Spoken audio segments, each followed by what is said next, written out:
بسم الله الرحمن الرحيم. الرحمن علم القرآن خلق الإنسان علمه البيان. الشمس والقمر بحسبان والنجم والشجر يسجدان والسماء رفعها ووضع الميزان ألا تطغوا في الميزان وأقيموا الوزن بالقسط ولا تخسروا الميزان. والأرض وضعها للأنام فيها فاكهة والنخل ذات الأكمام والحب ذو العصف والريحان. فبأي آلاء ربكما تكذبان؟ خلق الإنسان من صلصال كالفخار وخلق الجان من مارج من نار. فبأي آلاء ربكما تكذبان؟ رب المشرقين ورب المغربين. فبأي آلاء ربكما تكذبان؟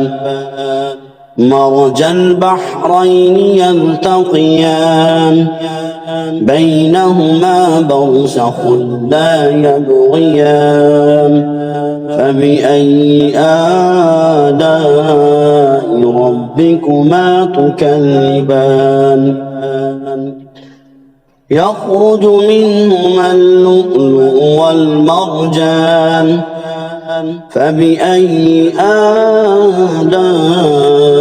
ربكما تكذبان؟ وله الجوار المنشآت في البحر كالأعلام. فبأي آلاء ربكما تكذبان؟ كل من عليها فان ويبقى وجه ربك ذو الجلال والإكرام. فبأي آلاء ربكما تكذبان؟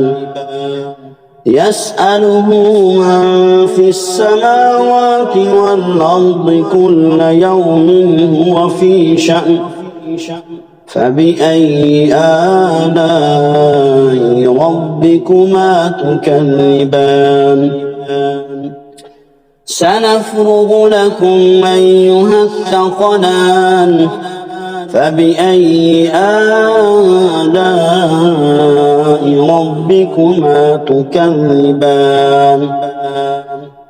يا معشر الجن والإنس إن استطعتم أن تنفذوا من أقطار السماوات والأرض فانفذوا لا تنفذون إلا بسلطان.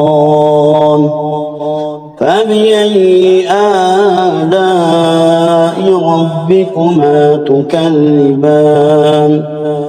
يرسل عليكما شواظ من نار ونحاس فلا تنتصران.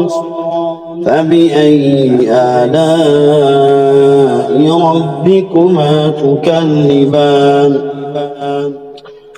فإذا انشقت السماء فكانت وردة كالدهان. فبأي آلاء ربكما تكذبان؟ فيومئذ لا يسأل عن ذنبه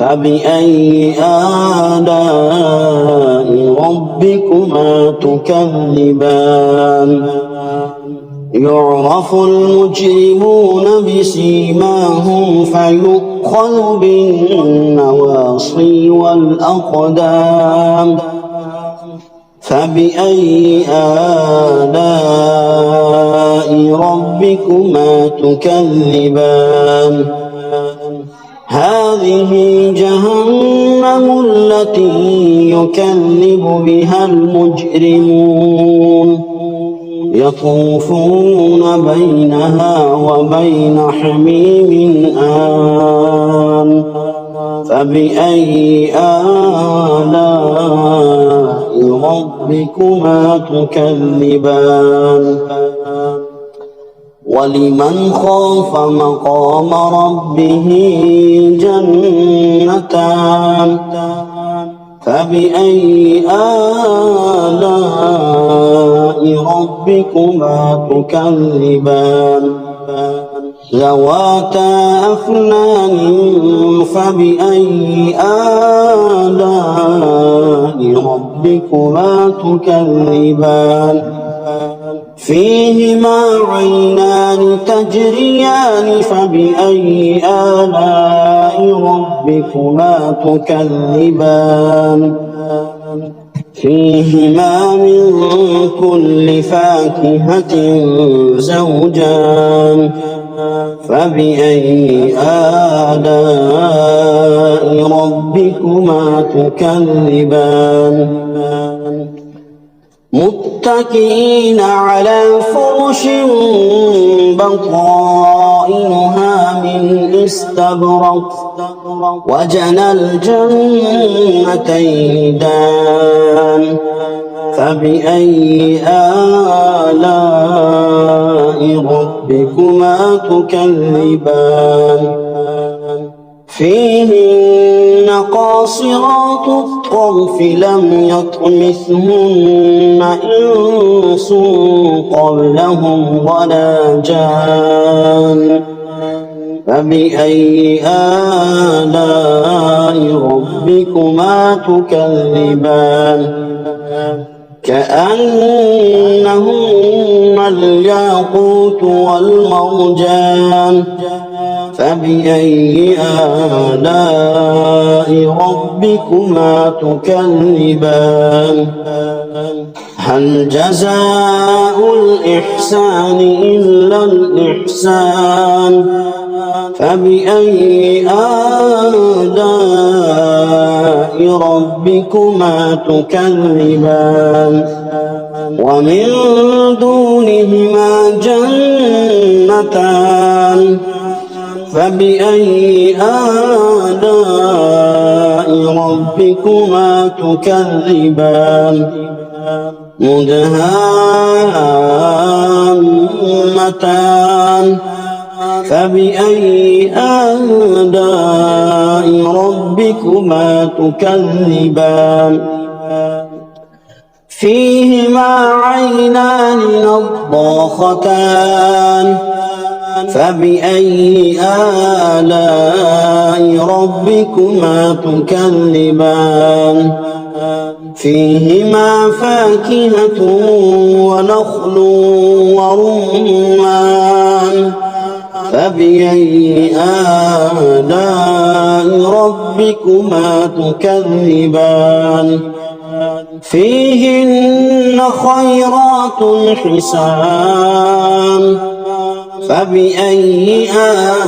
آلاء ربكما تكذبان حور مقصورات في الخيام فبأي آلاء ربكما تكذبان لم يطمثهن إنس قبلهم ولا جان فبأي آلاء ربكما تكذبان متكئين على رفرف خضر وعبقري حسان فبأي آلاء ربكما تكذبان تبارك اسم ربك ذي الجلال والإكرام